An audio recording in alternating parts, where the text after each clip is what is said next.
Fíjate cómo están los volúmenes. Fíjate cómo Entonces anda pruebo, todo. sigo hablando. Sí, habla un poquito con el tono. Acá un chico tiene una piedra en una tribuna Mm. y no le quieren dar un mes como corresponde por disturbio, no, le quieren dar 25 años. Si es posible, electrocutarlo. Una cosa tremenda. En la Argentina es lo de los excursionistas y comunicaciones, tremendo lo que han hecho. Paró el fútbol, una pelotudez. Muy bueno, No es bueno. Parar el fútbol. Muy bueno lo de ayer. ¿Qué pasó? Nada, que paren el fútbol, un fin de semana se juega el fútbol y deciden rehabilitar con River Boca de noche. Muy bueno. Eso no me gusta porque pero vos no podés. Hola, estamos. Vos no podés meter a 14 chicos, convertirlos en símbolo de la Argentina. No. Yo te voy a decir algo, que por experiencia y años te lo digo. Si las noticias como excursionistas y comunicaciones salieran en policiales, el fútbol tiene mucho menos porcentaje de violencia que el resto de la sociedad. Porque hay más seguridad, hay más organización, hay alambrados, hay refería, hay mucho menos. Perfecto. Bueno. ¿Está? Bueno, vamos. Cerrá aquella puerta, pará los teléfonos. Hola. Yo paré el mío, ¿eh? Sí, está bien. Hola. ¿Vos me tenés bien a mí? La pelota. ¿Me tenés bien? ¿Me escuchás bien y todo eso? Ok. Habla vos, a ver. Hola. Vos sabés, Tony, que la primera vez que yo salí al aire en una radio oficial de las no truchas, vos me diste el teléfono a mí. Porque vos estabas... Yo laburaba con WhatsApp. Con la mano. Sí. Con WhatsApp. Claro. No te privás de nada, WhatsApp. Estabas en el balneario Barbados. Le va a levantar el Tony, ¿eh? Va a levantar el tono. No levanto mucho el tono. ¿No? Trato de levantarlo porque a la mañana si no levantás estás mal, ¿viste? Bueno. Grabamos. Estamos grabando. Antonio Carrizo.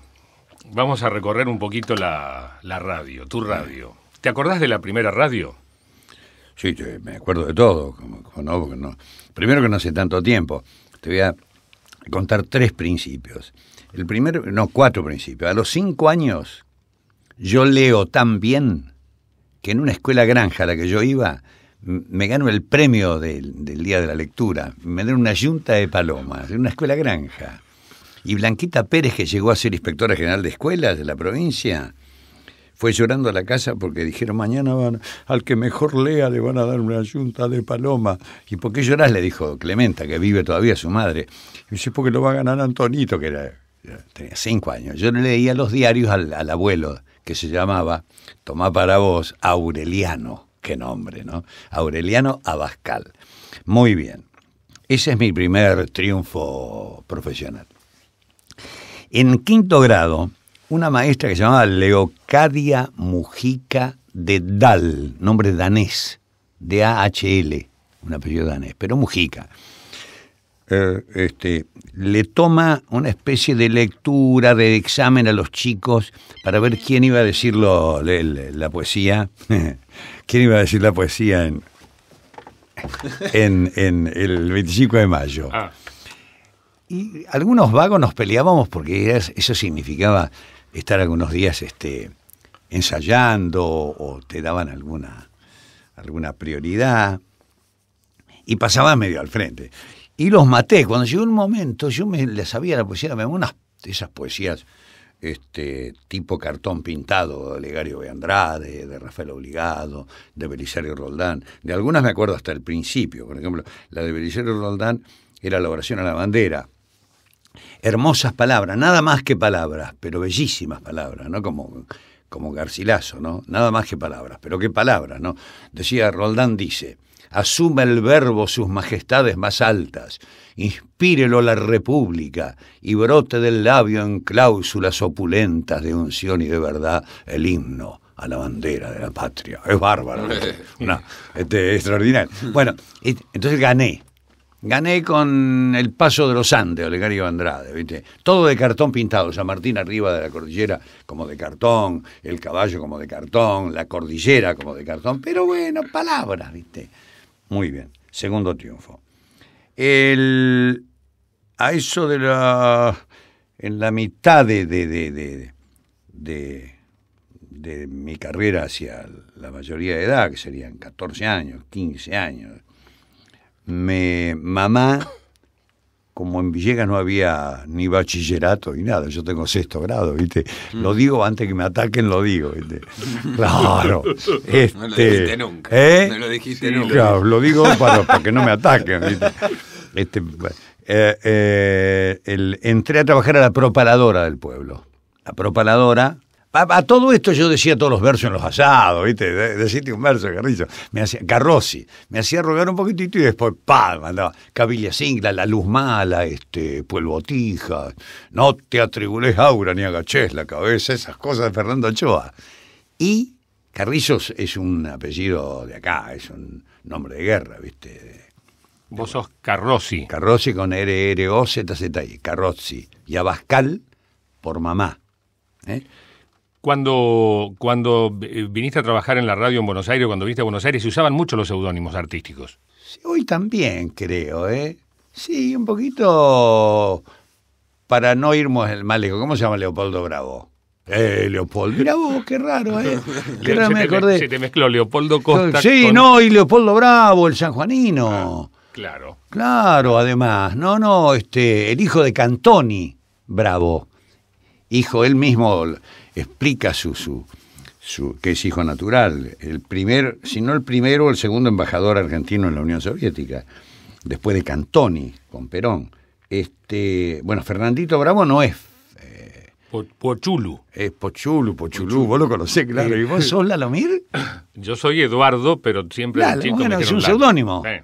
A mí me lo cambiaron porque me dijeron que me iban a decir Carrozzi, Gringo, Tano, y que le vamos a poner Carrillo, y yo lo que quería era laburar. Bueno, entro a la propaladora y me convierto en un excelente profesional del micrófono en Villegas.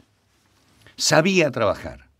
Yo me ponía el micrófono de pie, medio entre las piernas, para poder moverme, y hacía el disc-jockey, pero el verdadero disc-jockey. El disc-jockey es aquel que es locutor y que pone él los discos, ¿viste? Él maneja el aparato, que son cosas que le gustan. No, a mí no me gustan mucho, pero allí lo hacía. Era el verdadero disc que manejaba muy bien la propaladora. Inclusive, hijo, inventé la forma de las carpetas estas, de las tarjetas de las tandas. Lo inventé yo en Villegas. Cuando vine a Buenos Aires me di cuenta que ya lo habían inventado antes. Pero algo yo tenía de intuición de la profesión, porque yo inventé las tarjetitas de comprar discos. Ahí, después vienen los muchachos de Mejoral, que andaban con los camioncitos sonoros por la provincia, eran maravillosos, caballeros andantes, hacían propaganda, se paraban en las esquinas y ponían discos a las chicas. ¿Y qué discos ponías? Ahí los discos de la época, mucho tango. Uh-huh. Todavía no había llegado el folclore, empezaba a tener mucho éxito, como dijo Borges, empezaba a gustar mucho hasta en el campo, empezaba a gustar el folclore. Así dijo Borges. ¿Sabías de esa? Le preguntaron por folclore y dijo, dicen que está empezando a gustar hasta en el campo. ¡Claro! Bueno, eran épocas de tango y de algunas canciones francesas, un poco de jazz, el swing. Nacía Sinatra, ya era Crosby. Y el jazz era Artie Shaw, Glenn Miller, los Dorsey. Bueno, ese era el jazz, el swing. La época, que para muchos puristas es una época decadente del jazz, pero que a nosotros nos gusta mucho. El swing nos gusta mucho. Claro, sí. Es Terciopelo, es Sinatra. Uh-huh. Es eso. Mira, ahí estoy laburando y llegan los muchachos de Mejoral que andaban como caballeros andantes y siempre iban a verme a laburar ahí. Yo pasaba aviso, trabajaba de 4 a 7 y en verano abríamos la propaladora a las 9 de la noche hasta las 10, 1 hora en verano. Y los domingos creo que hacía también mediodía. El asunto es que vienen y me dicen, mira, necesitamos el propagandista, nos quedamos sin propagandista, ¿querés venir a laburar con nosotros? 18 años yo. Casi me muero. Mamá salió a comprarme 2 calzoncillitos, una camisetita, 2 pares de medias, porque me tenía que ir ese día con los muchachos. Me parecía esta mentira. Era un trabajo no de pasante. No, laburo. Era La Pampa, el oeste de la provincia, el norte de La Pampa y un poquitito de San Luis. Y ahí empieza un momento maravilloso de mi vida. Caminos de tierra, las chicas que teníamos amigas en Realicó, en Lincoln, en Roberts, en Peguajó, maravilloso, eso es maravilloso. Llegar al hotel, bañarte, porque sabés que te esperan los amigos de ese pueblo, maravilloso. Un road movie, como dicen ahora, ¿viste? Las películas que se hacen en la ruta. Sí, bueno, mira, aquello era, llevábamos nada más que disco, no llevábamos cine. Llevábamos disco, pero poníamos calcomanías en las vidrieras, hacíamos vidrieras en las farmacias, aprendí a trabajar con papel crepe, era maravilloso, como amigos, compañeros. Yo creo que un momento tan rico de mi vida como ese nunca lo voy a vivir. Pico, general. Tanto es así que yo a veces levanto a mi hermano y a 2 amigos en Villegas y dicen, vamos a La Pampa. Y agarramos el auto y agarramos cualquier camino derecho en La Pampa. Ahora La Pampa es una provincia muy prolija, muy ordenada, en muchas rutas, está verde. Cuando yo era muchacho, La Pampa era dunas, médanos, era La Pampa, ¿viste? Ahí había sequías grandes y la gente se iba en un carro con sus caballos y se iba. Y cuando volvían, porque había llovido, tenían que con palas de caballo desenterrar el rancho, la casa, ¿viste? Se las enterraba la arena de La Pampa. La tierra de La Pampa es muy movediza, pero es muy rica, y si se la fija, como está ahora, fijada, muy bien. Todo ese fue un inolvidable periodo de mi vida. De ahí viene el servicio militar. ¿Te acordás de algún...? ¿Qué? Tenías que hablar de Mejoral, tenías que hacer avisos. Pero Mejoral... ¿Te acordás de los textos más o menos? Sí, dale. Hola, ¿qué tal, amigo de Mejoral? Era mejor que le diga a su doctor qué calmante es el mejor. Mejoral. Bueno,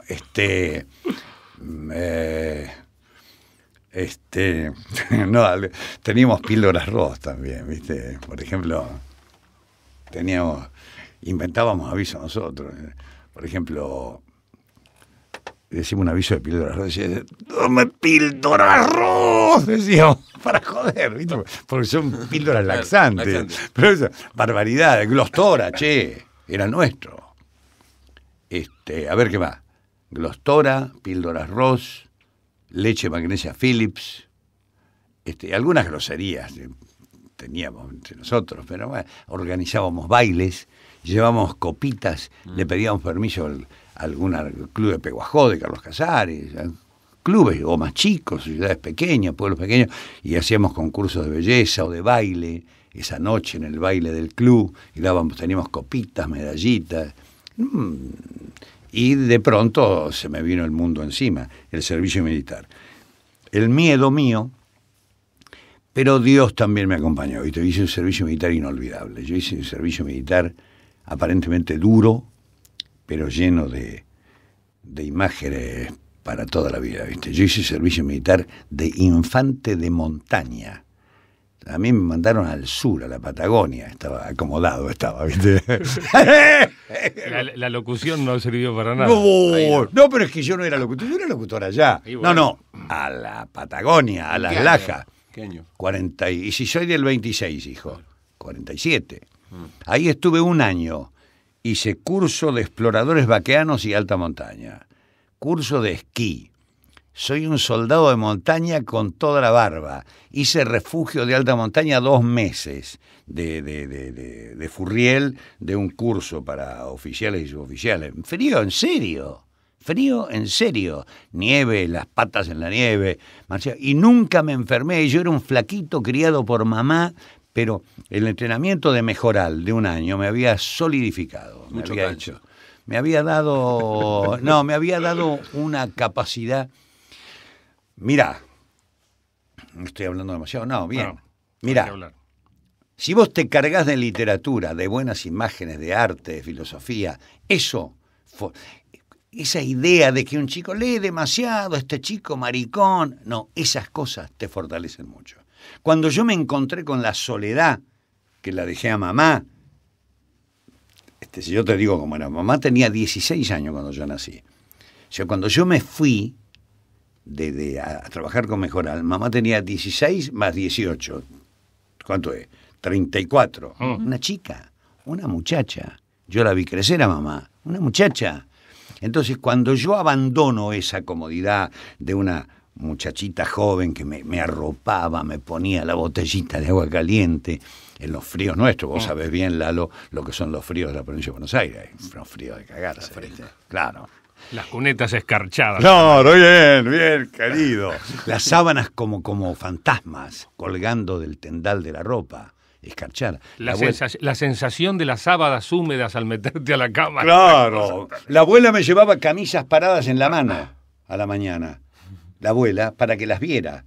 Agarraba una camisa y me la llevaba parada en la mano. Fríos, porque son fríos continentales, son fríos excesivos. Entonces, cuando yo abandono eso, tengo un resto de solidez anímica e intelectual para aguantarlo. Es lo que me ha dado la lectura, ¿viste?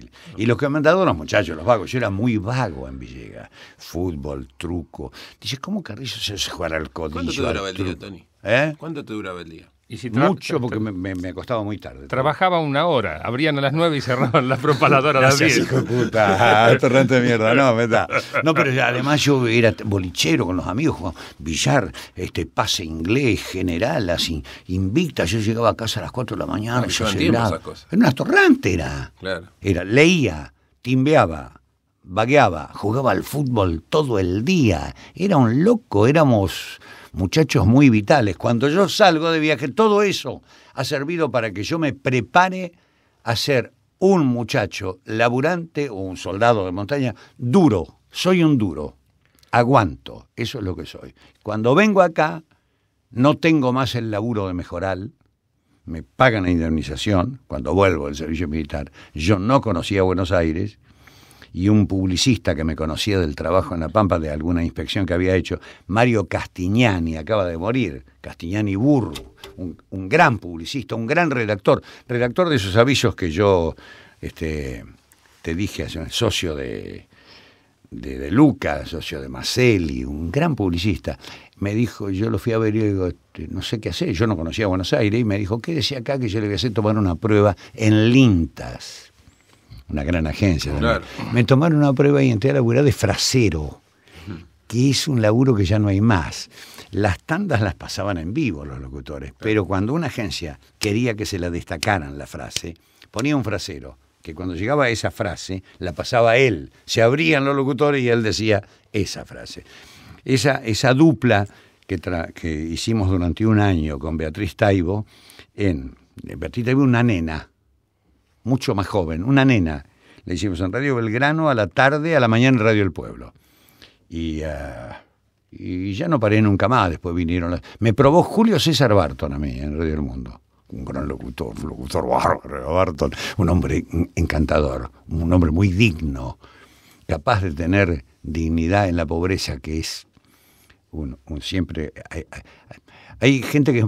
Es muy difícil ser digno cuando sos muy rico y cuando sos muy pobre. Por eso son 2 cosas que no hay que ser excesivamente, ni muy rico ni muy pobre. Las 2 cosas te hacen correr el riesgo no de ser indigno, pero de no portarte bien en la vida, porque la pobreza extrema es espantosa y la riqueza extrema no será espantosa, pero es un poco de mal gusto, es un poco hippie, como dirán. Y entonces un día había suplencias en Radio El Mundo y hasta acá. Ahora estoy hablando con Lalo Mir, que si mamá viviera me dice, bueno, parece que te ha ido bien porque estás charlando con Mir. Una pregunta que tiene que ver con los muchachos que se meten a la música ahora dicen que lo hacen para levantar minas. Cuando eras joven y trabajabas en la radio era también la vidriera, ¿no? De alguna manera. Lo que dicen los muchachos es inteligente. Es mejor eso que los manifiestos políticos que hace Serrat, por ejemplo, que es un gran artista. Es mejor esto que acabas de decir. Es más natural. Porque además el amor, el deseo, esa lucha del gallo y la gallina, que es lo que dicen que era la cueca, el baile de la cueca. Es verdadero eso. El amor es un gran impulsor de todas las motivaciones del hombre. Nietzsche decía que era un idiota el escritor que escribía sin cobrar. Eso también es un impulso. Cobrar, ganar para vivir mejor. Es un impulso. Pero está muy bien eso. Yo creo que a mí me sirvió una cierta facilidad que teníamos para el laburo. Dije, teníamos pensando en vos. Tenemos facilidad para nuestro trabajo. Somos fácilmente profesionales. Eso es evidente. Pero además el susto que yo tenía de la ciudad, de quedarme solo o de tener que volver a Villegas, donde el trabajo era muy exiguo. Y también la suerte de haber encontrado un hombre como Castignani que me dijo, venga, que yo le voy a hacer tomar una prueba. Me hizo ir a Radio El Mundo a las 9 de la noche, un martes seguramente. Y estoy seguro que era martes por algo que te voy a decir, porque cuando terminó de tomarme una prueba, Barto me dijo, muy bien, va a trabajar con nosotros en la agencia. Él era jefe de locutores de la agencia.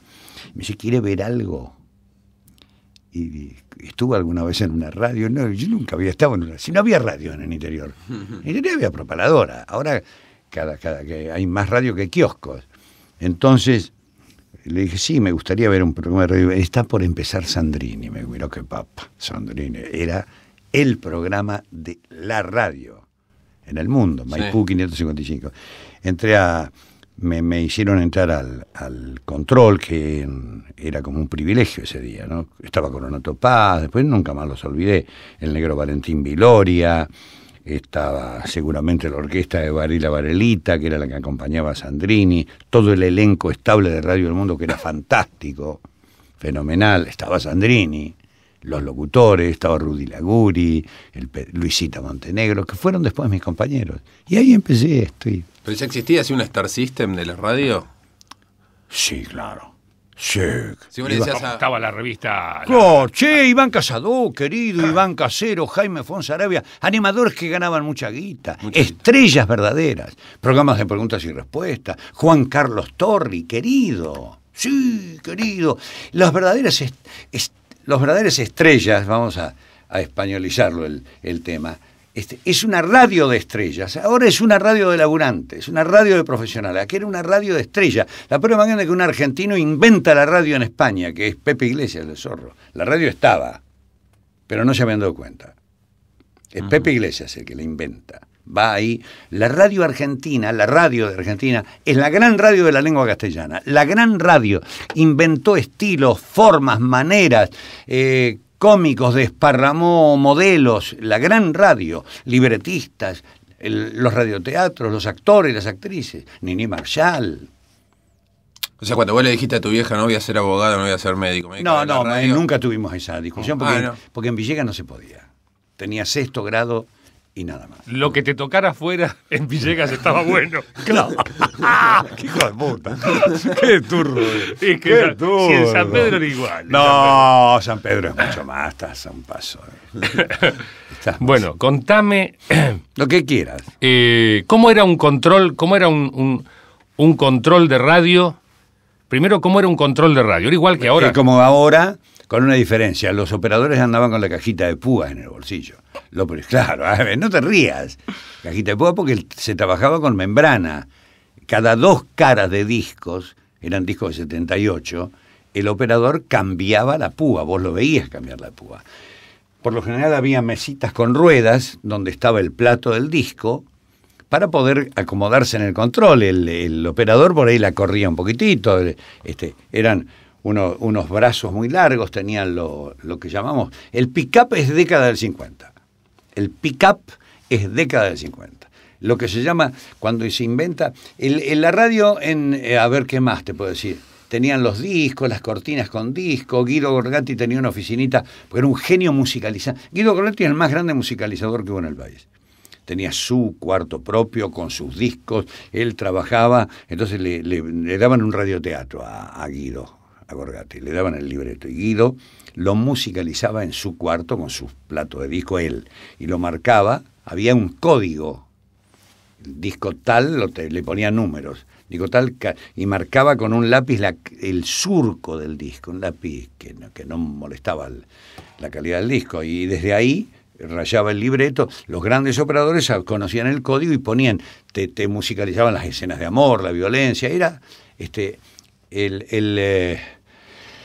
las mesas de trabajo de hoy son de alta tecnología. Aquello era un poco más artesanal.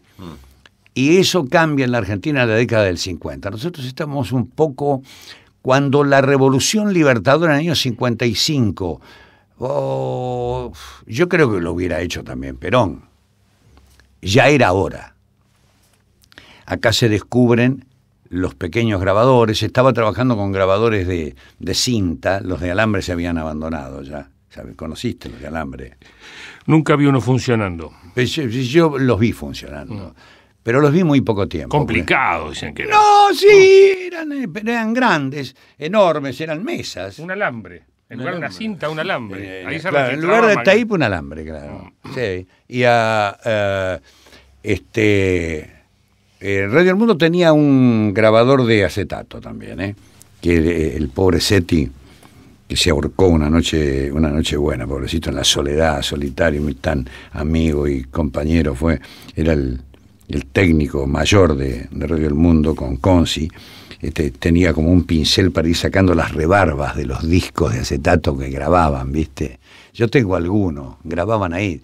Uh-huh. Por lo general tenían una mesita en el laboratorio, que se llamaba laboratorio, y decían, hay que grabar el programa tal porque lo quiere. O tenemos que grabar unas frases comerciales para pasarlas durante el día, promociones, ¿viste? Entonces, vos los veías a Seti con una brocha de cerda, sacando la rebarba, ¿viste? Yo lo tenía con dijito. Y después viene, en la década del 50, el descubrimiento de los grabadores que se van achicando, de manera tal que sacás el estudio a la calle, a la esquina, a la cancha de fútbol. Viene el satélite, que prolonga también tu estudio a cualquier lugar del mundo. Viene el transistor, que convierte el aparato de radio en una cosa chiquitita que transforma la cultura, la educación del hombre, el transistor. Porque los hombres de todo el mundo, los seres que viven en África, en Asia, dejan de ser habitantes de una aldea, supongamos que viven en una aldea, para convertirse en habitantes del mundo. Saben quién es Maradona o Clinton, porque tienen un aparatito de radio. Ya el analfabetismo deja de ser una discapacidad estructural del hombre. El hombre sabe cosas, escucha música. Yo no sé si está bien o mal, te estoy refiriendo. El satélite es extraordinario también. Te permitía, por ejemplo, que Cacho y yo, nada más que por inflar la bola, le saludáramos a un tipo que estaba en Moscú, ¿viste? Hola, ¿qué tal? ¿Qué hora es ahí? A 10:20. Bueno, mucho gusto, chao. Nada más que nada. Bueno, lo que pasa que meter el satélite era toda una cuestión que le daba, ¿no? Maravilloso. Era maravilloso. Lo que yo nunca entendí, y yo todavía lo sigo entendiendo, sigo creyendo como creía en esa época, que por más, vos viste que ahora dialogas con un muchacho que está en Shanghái o en Singapur y podés hablar en este tono, hola, ¿cómo te va? Uh-huh. Yo creo que eso está mal. Yo creo que el locutor debe darle la sensación de la distancia al oyente, haciendo un tono diferente. Hola, ¿cómo estás? Ese es el tono, para que el oyente sepa que estás ahí, ¿viste?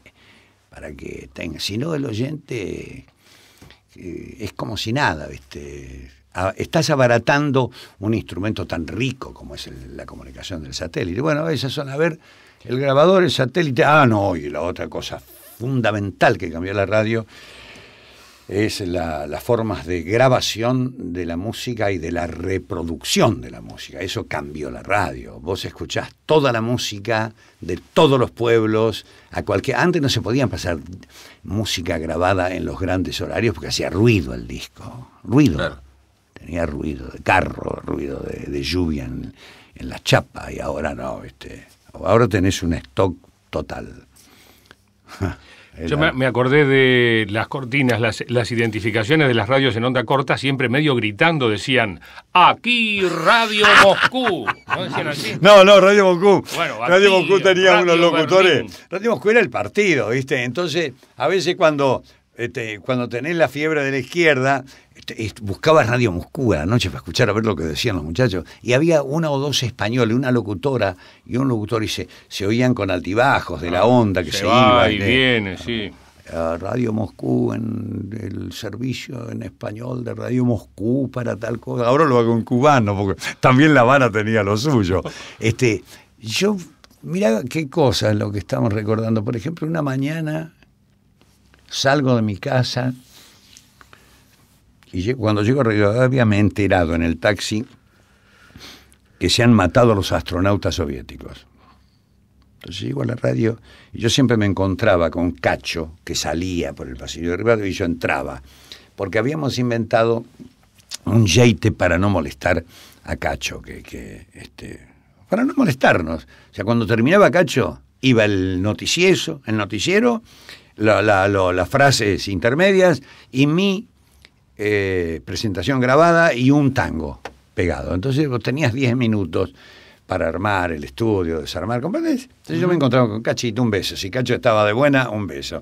Si no estaba de buena, por ahí pasaba de largo, pero como yo sabía que era nada más que por ese momento, que con Cacho siempre hemos sido amigos, pero Cacho es un chico con un carácter extraordinario, un muchacho que tenés que aprender a leerlo. Uh-huh. Lo mismo que yo, lo mismo que Larrea, o que o que vos. Uh-huh. Entonces cuando sale Cacho, le digo, che, Cacho, le digo, se mataron esos rusos. Sí, ¿hiciste algo? Y dice, no, recién llegó la noticia, hace media hora. Entonces llego y le digo a los controles, no había satélite, Lalo. Le digo, che, ¿somos capaces de hablar con Radio Moscú? ¿Cómo hacemos? Vos pedí Radio Moscú, y cuando tenga Radio Moscú pedí el departamento en español. Se pasa la vida el partido bolchevique de la URSS haciéndonos propaganda. Yo sé que existe. Claro, poniéndole un dinero a todos los idiomas. Claro. Entonces, ¿sabés lo que a la media hora estaba hablando con un señor locutor con tono español, algún republicano que había recalado, pobrecitos, en Moscú? Yo tenía una muchacha amiga, Vive, cuyo papá fue general de la República Española, y cuando terminó la guerra estaba en Moscú y nunca más salió de Moscú. Se casó y esta mi amiga tiene hermanas rusas que no conoció nunca más escribió con el viejo. El viejo era Galán de apellido, y el Galán para los republicanos españoles es un apellido muy... y la madre de los Galán está enterrada en Junín, cosa que los republicanos españoles ni saben. Y los últimos de la dinastía de los Galán son los Pimpinela, que llegaron acá. Desgraciadito. Chiste obvio. Y Roberto. Bueno, toda su vida y comer y que yogur, cuajá, esas cosas enfermizas que han inventado los suecos, ¿no? Sí, que no hacen bien. No, a los adultos la leche no le hace nada bien. El café negro es bueno, un faso para hablar de política, claro, para hablar de poetas, y ¿para qué querés yogur? Y mucho baño turco, mucho masaje, sauna. Los suecos han inventado todas esas cosas. Que te hacen cosas en los pies. Es raro que los suecos hayan dado a Berman, es muy raro, qué raro, Porque es como de otro mundo. Sí, esa cosa tremenda. Es muy posible que debajo del yogur haya infiernos palpitantes. Porque uno cree que debajo del yogur hay una paz, una calma. Sí. Y en realidad... Debajo de las multiplicaciones tiembla una gota de sangre de marinero. Federico García Lorca, en Poeta en Nueva York. Che, bueno, habíamos quedado, esto tuvo cosas. Está bien, pues una época. ¿Tenés carné de locutor? Sí, tengo carné de locutor, pero ¿te sentís? Vengo de un tiempo sin carné. Pobre gente que no tiene carné. Pobre gente el que no tenga un carné. Un triste carné. Hay gente que tiene cantidades de carné. Sí, yo acá. Colecciona carné. No, yo colecciono carné, ahora tarjeta. ¿Vos sabés lo que me compré en Madrid? Es muy triste, pero me compré varios para falsificar. Me compré carné del Partido Comunista de la URSS. Que es una antigüedad. En blanco los venden, los pobrecitos rusos llevan y ¿no los has visto? No. Acá hubo un momento que en el puerto tienden una lonita y venden como cualquier hijo de cualquier país del mundo. En este caso era ruso. Y como yo estaba descubriendo el mundo ruso, que siempre me apasionó, antes, durante y después me apasionaba el mundo ruso a mí. Entonces vendían escarapelitas de la Armada Soviética, estampillas, fotografías de Stalin, de Lenin, de los zares, de los príncipes. Carné en blanco. Y carné en blanco, muchos carné en blanco. Y compré algunos carné en blanco para llenarlos con nombres de tipos muy reaccionarios. Claro, y decir, mira, yo tengo la prueba de que usted estuvo afiliado al Partido Comunista. El carné de la juventud del partido, de la Komsomolskaya. Claro, comprendí. Bueno, vos sabés que los primeros libros serios que leí, yo empecé a leer Yo leía revistas con dibujitos, o sea, cómics, y como todo niño. Y mi hermano, que era más grande, dice, ¿para qué lees con dibujitos? Dice, porque es mejor leer todo leído y te imaginas el dibujito. Y con eso me trajo la colección de no sé qué, de Tesoro de la Juventud, todo Salgari. Y yo tendría, qué sé yo, 8 o 9 años, y me lo devoré. Salgari, bueno. Y agarré, claro, porque es muy para niños. Maravilloso Salgari. Escrito más o menos, y traducido por ahí más o menos, claro. Esos libros, ¿viste? Sandokan, el tigre de la Malasia. Sí. Después empecé... Montprasem, claro, la isla de Montprasem. Claro. Y los Tux, que eran unos claro. Salvajes. Claro, malísimos. Que adoraban a la diosa Kali. Claro, gente muy mala. Buscaban sangre. La diosa Kali era malísima. Sí, y usaban unos cuchillos serpenteantes que se llamaban Cris. Claro. Bueno, unas cosas alucinantes. Y los primeros libros serios que empecé a leer, por recomendación o a instancias por ahí de la...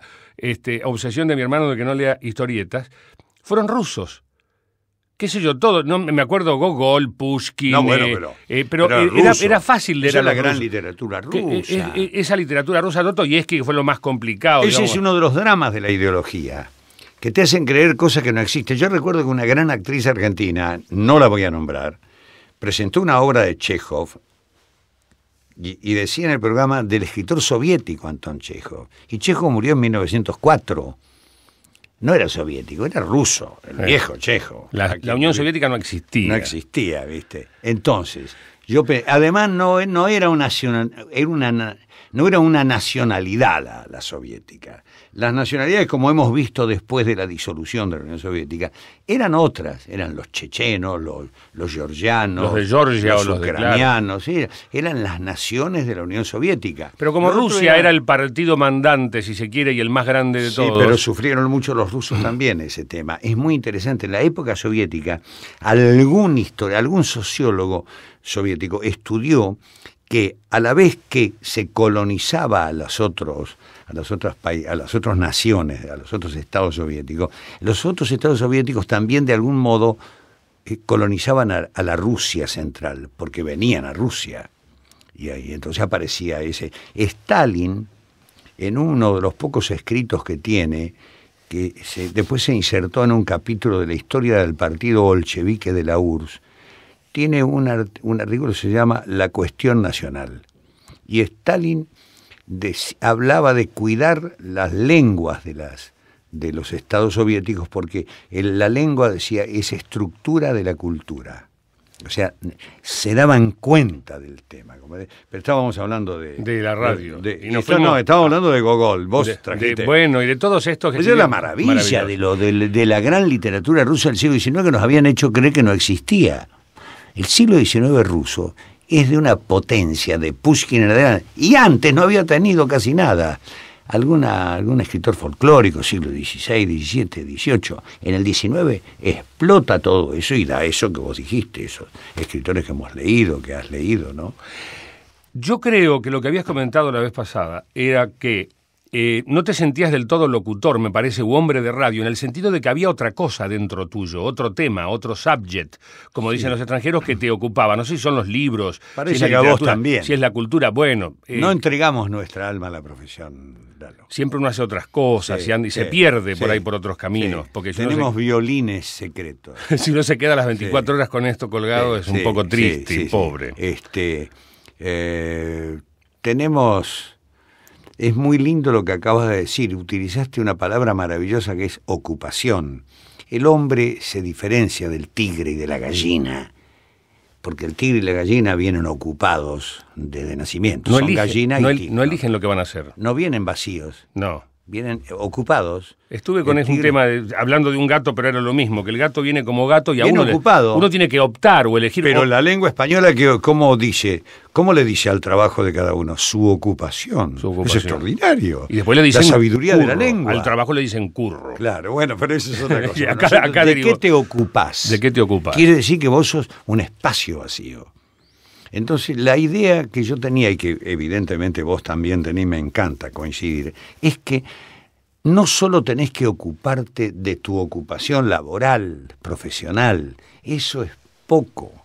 Tenés que ocuparte también de vocaciones, de aficiones, de hobbies, de locura, de delirio, de amor, de broncas, de política, de cosas que no sean crematísticas, que no te paguen por eso. El otro día me cruzo en Babilonia, en el teatro, con Tato Pavlovsky, y le digo, Tato, ¿qué estás haciendo? No, estamos ensayando con fulano, otro, porque estaba haciendo una obra y estaba reponiendo Potestad, y le digo, otra obra más, me dice, y si no hago algo me vuelvo loco en esta ciudad. Entonces, él, bueno... No, en esta ciudad, en cualquier ciudad del mundo te volvés loco. Claro. ¿Cómo se llama el petizo ese de las series? Un chico joven, lindo, que tiene una serie que corre de un lado para el otro y que ha abandonado porque está enfermo. ¿Michael Fox? Sí, creo que sí. Sí. Yo he descubierto que está enfermo ahora, yo no sabía que ese muchacho está enfermo. Ayer lo vi llorar en una entrevista tremenda, el chico. Decía, bueno, basta ya de esto, porque lloraba. Y dice que lo peor que le ha ocurrido cuando tuvo que dejar de trabajar, porque está enfermo, es que, ¿qué voy a hacer mañana cuando me despierte? A la miércoles. Y a veces yo lo pienso, Lalo, y le tengo un tremendo miedo a eso. No sé qué hacer, porque una parte mía se ocupará con la lectura, con las estampillitas, con hablar con los amigos, pero ¿y la otra parte? Sí, la que estaba por ahí horas durante el día... Laburando. En el curro, vos. con placer, pero laburando, Sí, como señor. una obligación. Como una hortera, como Sí. dicen los españoles. Laburando a sueldo. Recorriendo hitos en la historia de Antonio Carrizo, nos había quedado en el tiempo la época del Mundo. Vos estuviste en Radio El Mundo y yo me acordaba de un programa donde estaba el club de fans, de un lado, de no sé si de Rafael, de No Sandro. era club, lo inventé yo. Bueno, eso. ¿cómo era eso? No, porque una vez me mandó una carta a una chica diciendo que Rafael, que ella viva Palito Ortega, que Rafael tenía cara de tortuga y de repollo. Entonces yo leí la carta. Al aire. Al aire, sí. Mundo 10 se llama el programa. Mundo 10, me acuerdo. ¿Cómo? ¿Sabés con quién me hacía columnitas para divertirme? Un enamorado chico y amigo tan querido que se fue y no se sabe dónde. Miguelito Coronato. Miguelito, el hijo de Coronato Paz. El hijo de don Miguel Coronato Paz, Miguelito Coronato. Hace poco yo me encontré, creo que con Patricia Bullrich, que lo conocía, y me contó algo de algo que ella creo que sabía algo que había ocurrido. Y a don Miguel Coronato Paz, autor del Relámpago, de Felipe, los libros de Sandrini. Ah, de Sandrini. La cacería era don Coronato Paz. Yo me animé, ha muerto hace poco, era el hombre el gerente para radio y televisión de Argentores. Le dije, Miguel, yo no me animo nunca a preguntarle, pero ¿qué pasó con Miguelito? Me dijo, nunca más supe de él, me dijo. Le digo, ¿pero y qué? ¿Cómo está así, Miguel? Le digo. Miguel ahora tendría don Miguel 90 años. Y me dice, él lo eligió, él me dijo que elegía eso y que no lo iba a ver por un tiempo. Y Annie, que era la mamá de Miguelito, Annie Rosenberg, nunca lo supo. Le dijimos que se había ido a París y que no escribía para no dejar pistas y todo eso, pero nunca supo Annie que Miguel. Y yo le digo, Miguel, ¿lo habrá sabido o no lo habrá sabido? Espero que no lo haya sabido. Muy bien, Miguelito me escribía eso y un día... Mundo 10. ¿Quiénes eran Mundo 10? Yo solo. ¿Vos solo? Yo solo. Ahí no había la pareja, la locutora. No, una locutora que me ayudaba a pasar tanda. Los avisos. Y Santa María que me pasaba tandas de aviso y a la que yo le decía, Juan Alberto, alto, como si estuviera el micrófono a 8 metros tuyo. Había que levantar el tono. Claro, porque era la mañana, ¿viste? Dale. Y entonces me empezaron a escribir todas. Y yo elegía las más divertidas. Entonces empezaron a escribir las de Sandro, acusaban de cara de perro bigle, de bulldog, de repollo, de zanahoria, toda una mezcla de vegetales, de hortalizas y de perro. A Rafael, a Palito, a Leonardo, Fabio y a Sandro, eran los cuatro. Los cuatro. Los tengo las cartas guardadas en paquetes. Pero se armaban toletoles y todo, la gente se peleaba se por eso. Insultaban, pero era todo yo, Yo leía las cartas. O sea, claro, nadie salía al aire. No. Mirá qué talk show. Tenías un talk show ahí tenías la materia prima, pues si esas 4 mujeres las ponías hoy en día en la televisión, ha cambiado y nadie se va a pelear, o por ahí sí, por estas cosas, pero era bárbaro porque era un talk show en esencia. ¿Se lo mandás al aire? Tema de hoy, bueno, Sandro, ¿cómo es? No, la cara de Sandro. La cara de Sandro. Claro. ¿Qué tal la cara? Y que tenés que inventar el primero. No, tiene cara de... Pepino. Sí, de pepino del sur. Cualquier cosa. Fíjate vos que nosotros con Dolina, a mí se me ocurrió un día hacer una extraña transmisión de un concurso de cantores desde un club. Y yo decía, pasamos ahora al club para el concurso de cantores, decía al aire. Y yo tenía grabado un concurso de cantores, del cual yo era la única voz, el único locutor, el animador muy pobre, el club era pobrísimo.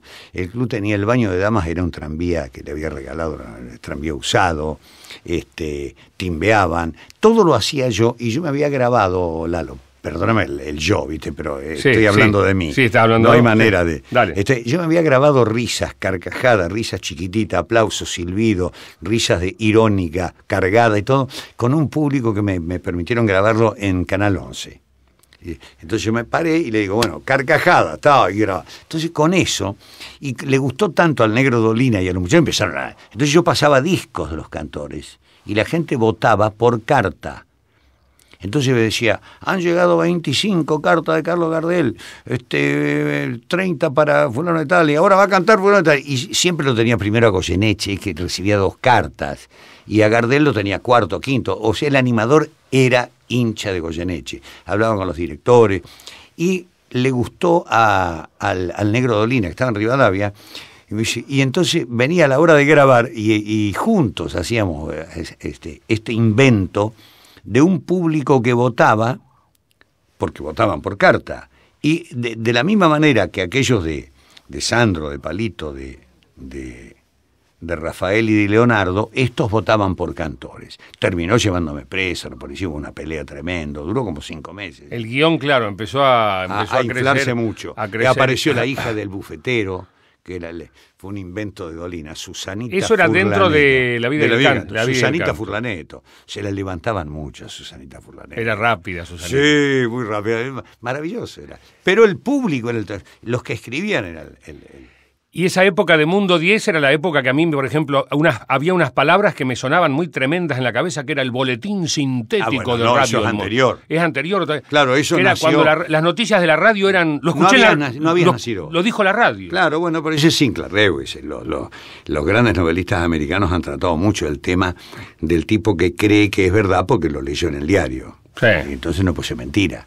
Ese es el peligro del periodismo cuando es monoideológico, cuando no hay nada más que un pensamiento, es muy peligroso. Y no sirve el pensamiento, el periodismo político, porque el periodismo político no tiene, mirá lo que te voy a decir, tiene la obligación de no ser objetivo. El mío es un periodismo ideológico. Yo tengo enemigos, tengo adversarios y yo pienso así. Pero el otro periodismo, el que se supone independiente, tiene que ser independiente también de las ideologías. Entonces, cuando hay un solo pensamiento en el periodismo de un país, es muy peligroso porque la gente cree mucho en lo que lee y en lo que escucha. Claro. ¿Entendés? Eso, y el boletín sintético del diario El Mundo era del diario El Mundo. Era del diario la misma empresa, hijo. Era la misma empresa. Haines, que la empresa donde trabajaba Roberto Art. Los aguafuertes porteños. Ellos eran los dueños del diario El Mundo Haines, y de Radio El la Mundo. editorial Haines, que estaba en Río de Janeiro, en la calle Río de Janeiro, cerca de Rivadavia, que tenía un globo terráqueo arriba del Eso recuerdo yo de la algo. cúpula, que lo O tiraron vi hace chico. 20 años. Sí. Yo era del club Haines, tenía club, porque tenía... Tenías carnet del club. La revista era El Hogar, tenía el diario El Mundo, que el primero que lo dirigió fue Mucio Sáenz Peña, un gran periodista. Yo un día charlando con Neruda en una casa de los comunistas de la alta burguesía que había en algún barrio de Buenos Aires, porque me llevaron casi con los ojos vendados a escuchar una lectura de las Odas Elementales de Pablo, y le hice una nota. Era fin de año del 55, la pasé al aire, me habían hecho jefe de programa a mí de Radio Mundo. La pasé al aire creo que a las 8 de la noche, en horario de cadena, y pagué impuesto a los réditos por esa nota en todos los ficheros de la CIDE durante 20 años, hasta que yo sé que vino un tipo que llegó a la CIDE, yo pienso que por los finales de los años 60, a quien conocí, no voy a decir su nombre, era un militar retirado de teniente, y mandó todo eso a una fogata, ¿viste? Era una vergüenza, había denuncias contra actores, actrices, porque había ido a una cena de Petrone, bueno, por esa nota a Neruda, y después de la charla de Neruda, porque Neruda leyó esas odas elementales, te reitero, con el viejo establishment burgués del PC argentino, salimos al jardín a tomar, y había una niña, o niñas del partido que vendían la oda a José Stalin, muy hermosa la oda a José Stalin de Pablo, y Pablo, yo lo fui a saludar, le dije que yo trabajaba en Radio El Mundo, que era de la editorial Jaime, y me dijo, ¿lo conoces a Mucio Sáenz Peña? Que era el director, había sido. No lo he conocido. Un gran hombre, un gran y querido amigo. Y después me preguntó, ¿tú conoces a Ricardo Molinari, un gran poeta que ha muerto hace muy poco? Un poeta muy lírico, todo lo contrario a Pablo. Y le digo, sí, lo conozco. Dale mis saludos. Es un poeta muy solo. Nunca voy a olvidar esto. Es un poeta muy solo. O sea, la idea de que el partido era como una familia, de que te acompañaba, y que el otro era un poeta solo. Bueno, está bien. Y no sé de qué estaba hablando, pero te conté una linda historia. No, habíamos empezado con Radio El Mundo, y después, bueno, hubo una... Mundo Editorial Jaines. El Radio El Mundo pertenecía a la Editorial Jaines, que era el diario El Mundo, la revista El Hogar. Mi mamá leía El Hogar y se creía que era amiga de la de Arilao Olmos y de la de Anchorena, porque leía El Hogar en Villegas.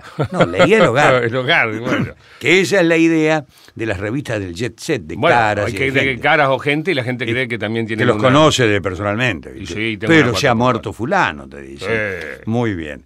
Y tenía una revista muy elegantona que se llamaba Selecta. Muy buena revista. Era otro target, como se dice ahora. Sí. Era más cara. Puta que sos. Claro, porque era más cara. Y tenía otra revista que se llamaba Mundo Argentino. Esa editorial pasó a ser parte de la estructura periodística que armó Perón. Perón armó una estructura periodística dirigida desde el poder, pero no era del poder. La gente cree que Perón privatizó las radios, y no es verdad. Las radios fueron privatizadas por la Revolución Libertadora. Error tremendo que la radiotelefonía argentina pagó durante 2 décadas. Perón había concedido las licencias de las radios a gente, de amigos. Afín. Que en definitiva lo hacen todos los gobiernos. Es muy difícil que se haga. Es como poner pariente en la secretaría. Claro, ahora yo me metí en 4 licitaciones para unas FM, y como de costumbre me he metido 25 veces, soné, porque las anularon todas. Y te metés sin un mango, porque siempre viene un tipo y te dice, mire, Carrizo, yo necesito... Una caripela. Claro, y vos decís, bueno, pero mire que no pongo un mango yo. No, le doy el 2% de la acción, y si ganamos lo hago gerente. Son amigos, es gente. Bueno, y son en aquella época... Me gusta, lo hago gerente. O sea, claro. Y yo lo hago gerente. Y si es el dueño el tipo, sé que pone la guita. Bueno, te ofrecen eso, ¿viste? Y muchos muchachos como yo, como... Larrea, hemos estado muchísimas veces, siempre soné. Nunca pude agarrar una radio, y yo creo que es mejor. Entonces, ¿qué te cuento? Tendrías, o sea, ahora ofrecimiento, hay que partir de supuesto, pero viene un chabón ahora y te dice, Carrizo, te regalo una radio. Es el jefe, no, sí. O sea, me compré una radio y no sé qué hacer, sí. Y yo te escuché siempre, sí. Hacé la voz. ¿Te metés? Sí. Y vos también. Sí, yo creo que sí. Que sería, es divertido un rato. Después sería la culminación de nuestro laburo. Entonces, ¿qué pasa? Perón había hecho 4 grandes cadenas, que era una idea que venía de antes, las cadenas. Porque las radios no llegaban mucho. Recordalas porque hay mucha gente que no lo sabe, y yo no lo sé. Splendid era Belgrano y Mundo. Splendid. Excelsior no era cadena. No. no. Y Excelsior más, te digo, no pertenecía a ninguna cadena. Eran radios más chicas que no... Libertad no tenía cadena, Rivadavia no tenía cadena, Mitre no tenía cadena. Cadena significaba que estas emisiones... A ciertas horas entraban 20 emisoras de todo el país con vos. Claro, o sea que había un central en Buenos Aires que repartía... La tuya, claro. O sea, Radio El Mundo decía, bueno... desde ahora son las 13 horas oficiales, 12:30, por ejemplo. Creo que le llamaban el boletín de la red azul y blanca, sí, bueno, que era cuando enganchaba. La red azul y blanca de emisora argentina era una cadena, la cadena gigante de emisoras era otra cadena, creo que se llamaba la red Splendid, la otra, y las radios tenían la cadena que entraba al mediodía y a la noche, en los mejores horarios, cosa que las radios del interior a veces... te hacían planillas truchas, no entraban en la cadena porque tenían clientes propios, ¿viste? Para ganarse los mangos. Y cuando Palmolive o algún cliente se deschavaba, mandaba tipos a escuchar, a ver si entraba en la cadena, había quilombos. Pero don Jaime Yankelevy llegó a tener la primera gran cadena, y yo creo que los Yankelevy todavía deben ser dueños de algunos edificios, de algunas viejas radios en el país, todavía. En Rosario había el edificio de una radio, era de Samuel Yankelevy, el papá de Gustavo. El viejo don Jaime. Muy bien. Esas cadenas, eso hizo Perón, dividió las radios, pero además le agregó las radios que te nombré recién, las repartió. Y la cadena de Radio El Mundo pasó a tener Radio Antártida, que era una radio, que no sé qué radio antigua habrá sido, sí. Radio Libertad, que después se la concedieron en la Revolución Libertadora a Romay y a López Pájaro y a Rufino. Era Argentina, no sé. Bueno, no sé. Había 3 que habían quedado con Belgrano y había 2 o 3 que habían quedado con Mundo. Entonces, y Perón, desde el poder o la gente de Perón, había repartido así las cosas. La editorial Jaime se la dieron a que la mandara a Aloé, al mayor Aloé. Un hombre mucho más inteligente y culto de lo que la gente quiso hacer creer, los enemigos del peronismo, porque nosotros tenemos una costumbre, cuando un tipo no nos gusta o es medio campechano para hablar, es bruto. Siempre hay un bruto, y le hacen chistes, que son siempre los mismos cuentos. Por ejemplo, anduvo muy bien el maíz este año en la provincia de Buenos Aires, se vendió el 25 ojo más que el año pasado, porque creía que el porciento era ojo. Esas pavadas. Muy bien, esa la ligaba. En otro lado, Nicolini, que fue ministro de Comunicaciones, secretario de Comunicaciones, y en el otro lado, Madanes, el grupo Jorge Antonio, la de Belgrano, creo que estaba Blackie, algo así. Entonces, esas eran las cadenas. La nuestra era de Jaines, y Jaines, vuelvo a Radio El Mundo, que es lo que yo conozco, desarrolló un mundo editorial extraordinario. En ese momento, yo te diría del 45, 46, del 47 al 55, y después siguió, con la Libertadora. A ver qué. Empezaron a editar Mundo Infantil, que era como competir con Villiquen. Mundo Radial, que era competir con Radiolandia. Mundo Deportivo, que era competir con el Gráfico. Inclusive Mundo Atómico. Mundo Atómico, qué moderno. Un mundo. No te olvides que Perón tuvo su sueño atómico, que en definitiva fue un blef que le vendieron a Perón, que aquel alemán, hasta hace poco vivía, que fue el que levantó. Gracias a él hemos tenido un desarrollo atómico, porque si bien aquello que... ¿Cómo se llamaba? Richter, ¿quién era Richter? No sé qué dice. Dice, si no hizo fraude, ¿qué fraude? Sí, nunca se supo lo que era, pero Perón se lo creyó, se lo creyeron todos. Yo me acuerdo del discurso de Perón el día que lo anunció. La gente se reía, vamos a tener bomba atómica, se reían. Y los peronistas estaban como asombrados, y Perón estaba convencido. Este alemán, Richter, seguramente un físico, no sé, profesor de alguna universidad, le planteó una... Y levantaron todas las plantas atómicas de Bariloche. O sea, eso sirvió para el nacimiento de un desarrollo nuclear en la Argentina, una tecnología que no lo hubiera tenido. Y aquello no era bueno, aquello no servía. Pero, bueno. Háblame de esa, creo que de esa época, yo no sé muy bien, pero creo, porque por ahí son afines en la época. Yo me acuerdo de algunos personajes que desaparecieron de la radio, que eran aquellos que, de alguna manera, arrendaban unos minutitos de la radio para desplegar toda su personalidad. Sí. Yo me acuerdo, por ejemplo, de un rayo de luz con los grandes... El hombre invisible, se llamaba Miletti. Miletti. Era un empleado ferroviario jubilado, un hombre muy afable, no sé si no era cordobés, le gustaba cantar lírico, y él compraba el espacio y le agregaba frases célebres que a veces eran de él. Claro.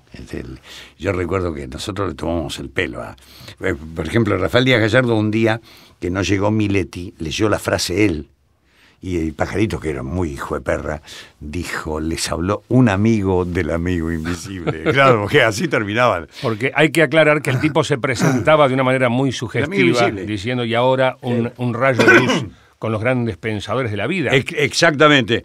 Amigas, amigos, les hablo. El amigo invisible. El amigo invisible. Un día habló un adelante a Ligier y dijo, y cuando terminó siguió con la tanada y dijo, les habló el amigo invisible.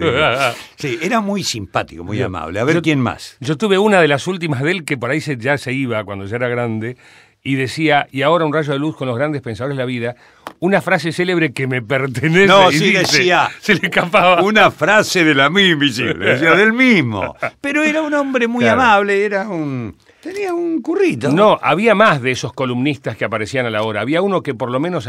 No, ese era anónimo, no, para que se me confunde, que era de la tele. Barros, ¿quién era ese? No, Antonio Barros, Antonio Barros, loco vos. No, pero no estoy Antonio Barros tenía programas musicales, Una Ventana al Éxito, El Ventanero. El Ventanero. Que fue el que lo manejó a Juan Ramón y a muchos muchachos. El suegro de Hugo Marcel. Antonio Barros.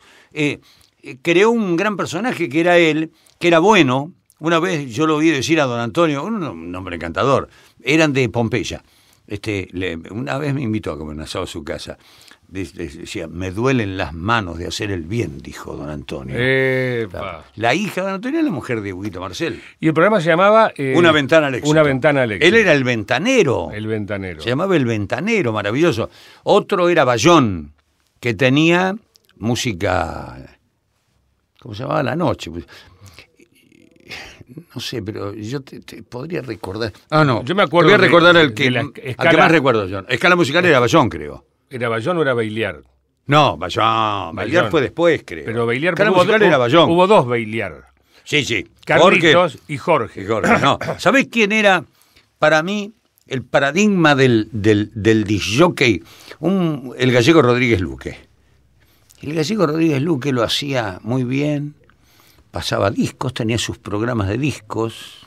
¿Y cómo se llamaban sus programas? ¿Tenían un nombre? No me voy a acordar de eso. No me voy a acordar. Había otro que era Música en Libertad. No me voy a acordar. Del programa de Rodríguez Luque no me voy a acordar. Pero son lo que nunca hubo en la Argentina es el disc-jockey, el montadiscos, el que opera y habla con el micrófono, ¿viste? Lo que hacíamos en la preparadora de Joan Villegas, ¿viste? Claro. En Villegas yo tenía el micrófono, el plato de disco, ponía el disco y anunciaba. Era lo que hacía Víctor Hugo, me contaba cuando él empezó en Uruguay, era así. Había que operar que y eso hablar. Explica la palabra disc-jockey. Claro. Eso es montadiscos, es el que los pilotea, ¿no? Pinchadiscos, claro. Le dicen en España, y va cambiando. El picadisco, creo que le decía.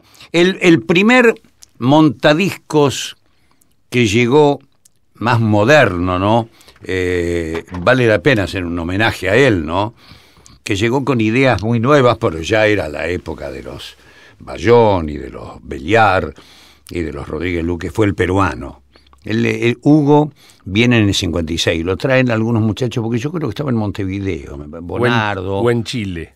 Él me habló alguna vez de que estuvo tiempo en Chile, no sé si en esa época pero o yo antes. No sé quién lo trae aquí, lo trae y va a Radio Espléndido, lo trae el interventor, un capitán Bonet. Pero todo esto que suena, que puede sonar político, no es político. Los profesionales laburaban ahí, sin tener la idea de lo político. Porque las radios venían despolitizadas de toda la vida. Sí. Tanto es así que a vos te asombraban los boletines sintéticos. Claro. Porque Tacchini, un gran locutor de noticiero, que yo te lo puedo imitar ahora, parecía político por el tono, era muy aliadófilo, muy antinazi. ¿Cómo hablaba? Claro.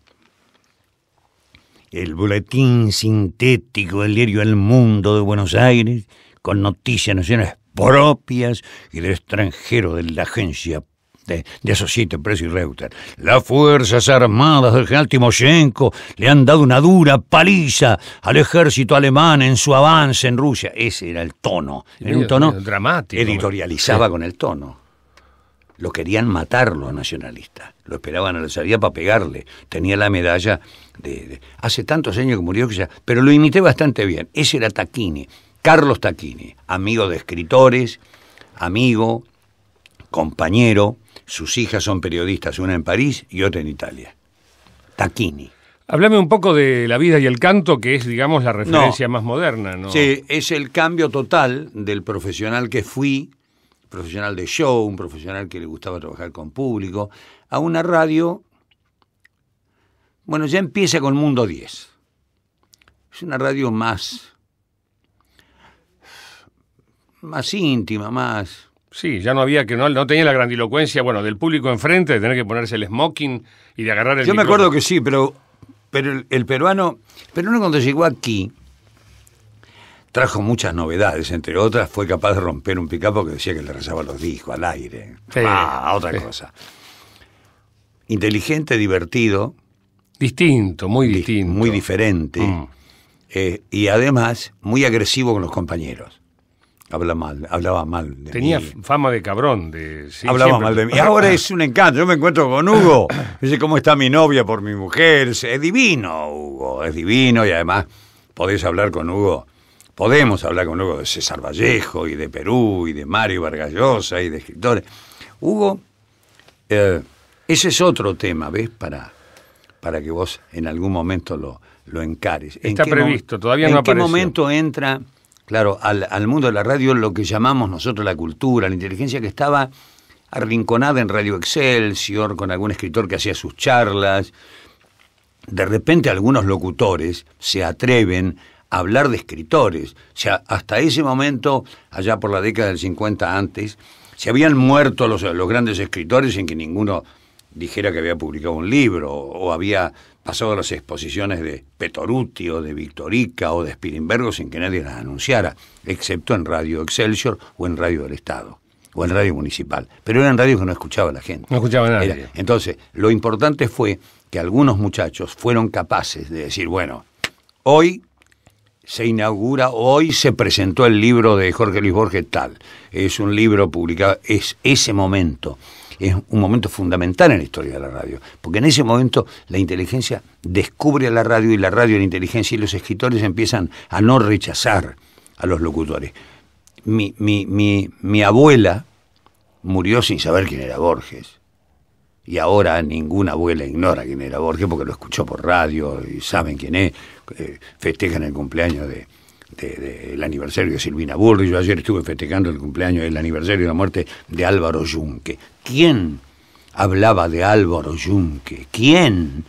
Y además recordé el chico, un pibe productor, Dieguito, que es de Varadero. Álvaro Yunque, ¿cómo era su nombre? ¿Se llamaba cómo?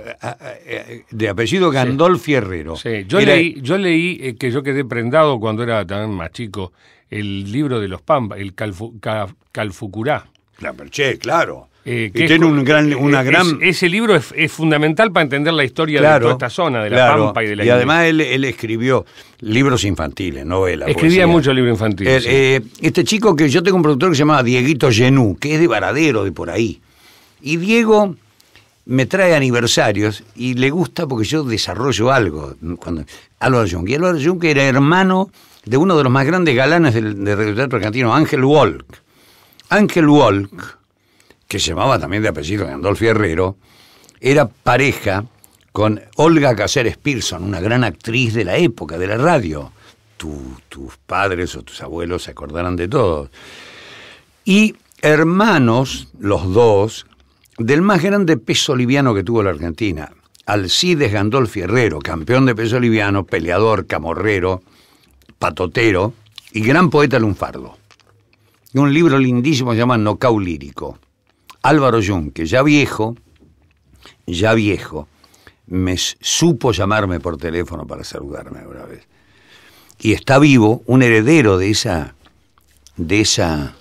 generación de anarquistas, libertarios.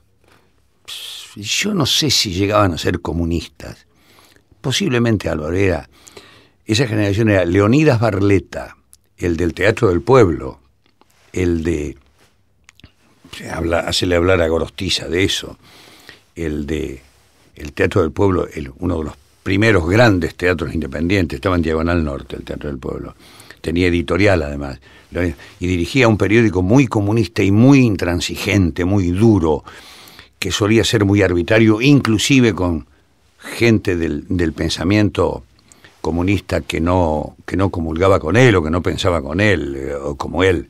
Estoy pensando en Carlos Alonso y en Roberto Salama, a quienes Barletta no trató bien. Elías Castelnuovo, un novelista impresionante, raro, un espécimen extraño en la historia de la cultura argentina.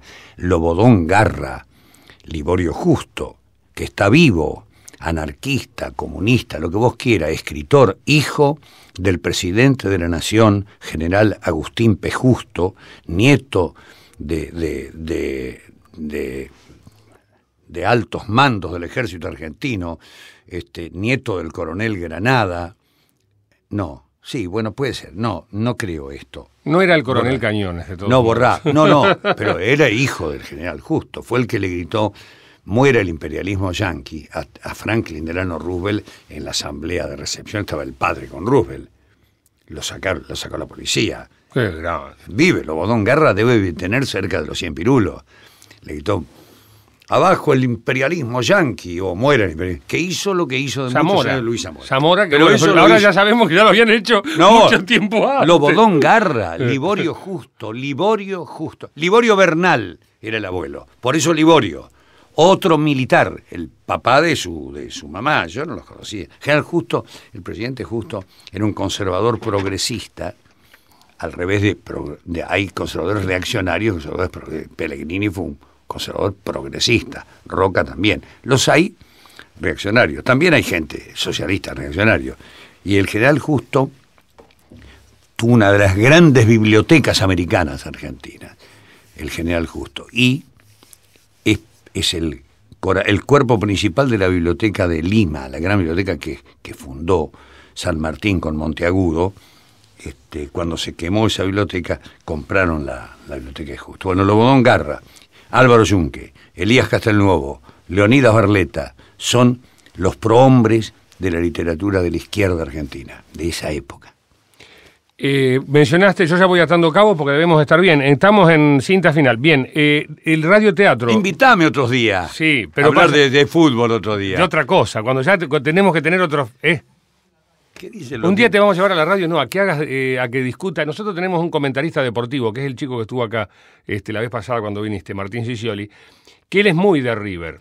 Y se le nota, son esos periodistas, viste, que a mí me divierte mucho en realidad. Es totalmente subjetivo. Como dice la canción de Sandro, te se nota, claro. Te se nota. De que bueno, y entonces, y casi todos los de la radio que están a su alrededor son de Boca. Claro. Entonces hay siempre un teje y maneje en cuanto a la discusión deportiva, que si apareces vos de pronto, que sos una persona, para él, digamos, respetuosamente mayor y todo lo demás, y vení, se puede establecer desde el bostero y desde el gallina una cosa mucho más divertida. No, más. Esto era llegamos a llevarnos bien, vamos a convertirnos en el establishment aristocrático y nos vamos a quejar porque en los últimos años han ganado campeonatos clubes que no están a nuestra altura social. River y Boca son buenos. Han ganado... ¿Qué se va? Hoy anda con la gorra en la maleta, lo he visto, anda con una gorra de Nueva Orleans. Es con un día colores. muy feliz para el hincha de Boca, porque el hincha de Boca es una secta masónica que tiene claves, carismas raros. Mostrale ahí a Sergio, mirá, ahí tenés. Y yo reconozco... ¿Qué dice la gorra? New Orleans, Bourbon Street, la calle. Con los colores, muy colores sucia. de Boca. Ha dado... No se lava como la bandera, no se lava. Además, esta gorra ha salido en muchas fotografías festejando campeonatos. La tengo hace muchos años. Y hoy la saco y la tengo en la... ¿No la llevas puesta porque te da un poco de impresión? Claro, pero la llevo aquí porque el hincha de Boca es una secta diferente. ¿Por qué? Yo tengo mis explicaciones. Porque lo cargan mucho al hincha de Boca. Todos. El bostero, mirá lo de Boca. Cuando pierde se ríen. Cuando le sacan 3 puntos lo cargan. Entonces el de Boca ha hecho alrededor de sí mismo como una defensa. Y se ha convertido como una secta. Yo creo que Boca es un club chico. con millones de hinchas, pero es un club chico, no es un club grande. Creo que tiene espíritu de club chico. Y bueno, y además, tiene el barrio como emblema, que creo que el único club que tiene... Y curiosamente que tiene diminutivo, Boquita. Boquita. No hay otros. Lalito, ¿eh? Bueno. ¿Por qué te gustan esas cosas, Lalo? ¿Qué sé yo? ¿Por qué te gusta hacerme hablar de no, cultura yo de te radio, llamé a hablar de radio porque... Pero no a mí, a otros. A todos, sí. Y porque, no sé por qué, porque se me ocurrió que alguien lo tiene que hacer y porque te aparece y decís, ¿qué hago? Y entras a dibujar en un papel y decís, bueno, animales de radio, y a ver quiénes son los animales de la radio. Y empezamos a tirar nombre, una lista, y ya grabé un montón después que viniste la última vez. Al negro lo ando buscando todavía. Le grabé a Ricardo Jurado, que no estaba, le grabé a Ariel Delgado, le grabé a Riverito.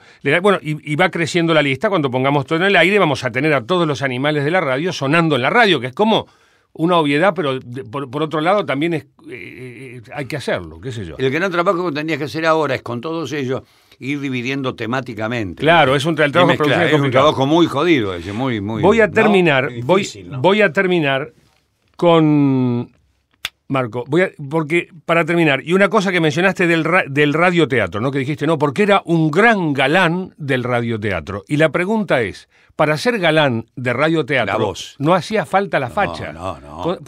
Uno de los más grandes feos, galanes. Contame, eran feos. Silvio Espaventa. Bueno, Espaventa. Silvio Espaventa, una gran figura del radioteatro. Tenía una voz impresionante. Pero un gran galán del radioteatro. Muchachos, algunos de ellos, por ejemplo, Horacio Torrado, que desapareció durante unos cuantos años porque era del partido y qué sé yo. Yo diría que si tuviera que elegir el más grande de todos los que yo conocí, Roberto Airaldi, que ha muerto no hace muchos años, Roberto. Roberto era, en radio, era un gran galán de cine, de teatro, hay muchas películas de Airaldi, pero era un impresionante actor de radioteatro. Y si yo tuviera que elegir actrices del radioteatro, diría, vive Irma Córdoba, un fenómeno del radioteatro, y dos actrices que han desaparecido, ni siquiera sé si viven. Hace poco estuvimos con Alfredo Alcón recordando a una de ellas, porque trabajamos juntos con ella, muy muchachos. Una se llamaba Julia de Alba, y la otra, la más grande en éxito, se llamaba Carmen Valdés. Esas eran grandes figuras, pero grandes figuras. Algunas no pasaron al cine y a la televisión porque eran solo de la voz, era la voz. Algunas no, Oscar Casco era una voz. Era una voz. Y jugaba muy bien al fútbol, además. ¿Ah, sí? Muy buen jugador, sí, muy buen jugador el Oscarcito. Oscar Casco era el de Mamarrachito Mío. Exactamente. Pero yo no sé si Mamarrachito Mío no era para los programas cómicos. Él hizo parejas con Celia Juárez, Eduardo Rubí, Eduardo, que era un gran locutor. Tenía una voz impresionante. Hacía noticiero y fue el galleguito de la cara sucia. Además, los autores de radioteatro, Chape, el inventor de Minguito, Roberto Valenti, Adalberto Campos, Chispazo de Tradición, que es un recuerdo de recuerdos de otro, porque es del año 32, 33, se amontonaban las multitudes para esperarlos a los muchachos en los teatros. Al malo lo escupían la gente, le querían pegar. Claro, porque hay que aclarar que los elencos de radioteatro, el radioteatro, digamos, era la punta de lanza que se metía en el pueblo, pero después el elenco salía a dar vueltas por la provincia, por las ciudades. Anda floca la venta, le decían a Héctor Bate, y Bate mataba 2 o 3 ese día en el episodio. Ha cambiado el guión. ¡Claro! Llevaban hoja por hoja, es maravilloso. Héctor Bate tenía una actriz que se llamaba Laurita Camilli, una francesa, la francesita Margot, que creo que era la mujer de él. Héctor Bates es autor con el hermano del primer libro, el libro al que deben recurrir todos los historiadores y estudiosos del tango. Se llama La Historia del Tango. Son entrevistas que los hermanos Bates hicieron con los padres del tango. Ese libro, que es difícil de conseguir, lo pagó Canaro.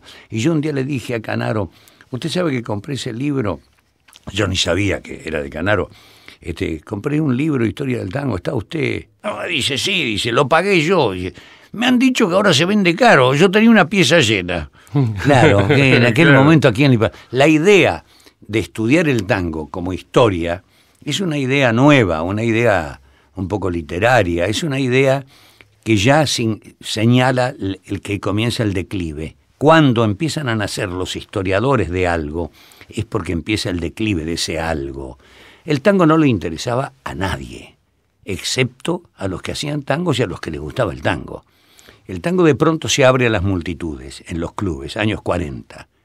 El tango no era de multitudes, era de sectas, de la noche, de cabaret, a las multitudes. En ese momento empieza una decadencia estilística del tango, o por lo menos los puristas dirían, bueno, De Angelis no era lo mismo, D'Arienzo no era lo mismo, el tango era Troilo, con la decadencia empiezan los historiadores, y el primero publica una serie de notas en el retrograbado de la prensa, cuando la prensa se hizo peronista, era un muchacho que ha muerto ya, que se llamaba Juan Carlos Lamadrid. Esas 4 o 5 notas, en 4 o 5 domingos del diario La Prensa de los años finales del 40 o principios del 50, vale la pena buscarlas, señalan, yo creo, que el comienzo del exégesis, del análisis. Lo mismo le pasó al jazz, Lo mismo le pasó al jazz. El jazz en los años 40 empezaron a nacer los historiadores del jazz. Y en cuanto aparezcan los historiadores del rock, quiere decir que algo ya está pasando, ¿viste? Los historiadores del rock creo que empezaron con el rock mismo, o sea que ya estaba pasando eso en el comienzo. Claro. Pero es porque ya viste el negocio, ya dicen, bueno, a ver qué vamos a historiar. Esto es un problema de nichos. Vos sabés que ahora todo el mundo busca nicho para ver dónde saca un mango. Seguí. No, escúchame, no, porque después tengo mucho y no me sirve. Déjame unos regalitos tuyos, hablados, así como Antonio Carrillo para Animal de Radio. Necesito unas... Bueno. Unos... Yo quiero agradecerle a Lalo Mir que me ha invitado a Animal de Radio, y a mí me gusta mucho porque soy también una especie animal, posiblemente en extinción. Somos tan diferentes algunos de los muchachos de antes a los muchachos de ahora, pero en definitiva algo nos une, es el micrófono. Así que para Animal de Radio, estas palabras y este saludo. Y ahora haceme una presentación al estilo, si recordaras, como era, por ejemplo, un show de esos de Radio El Mundo. Señoras y señores, para Animal de Radio, Lalo Mir. Qué grande, y siempre hacías así, te ponías la manito acá. Sí, porque Libertad Lamarque cantaba así, Gardel cantaba así.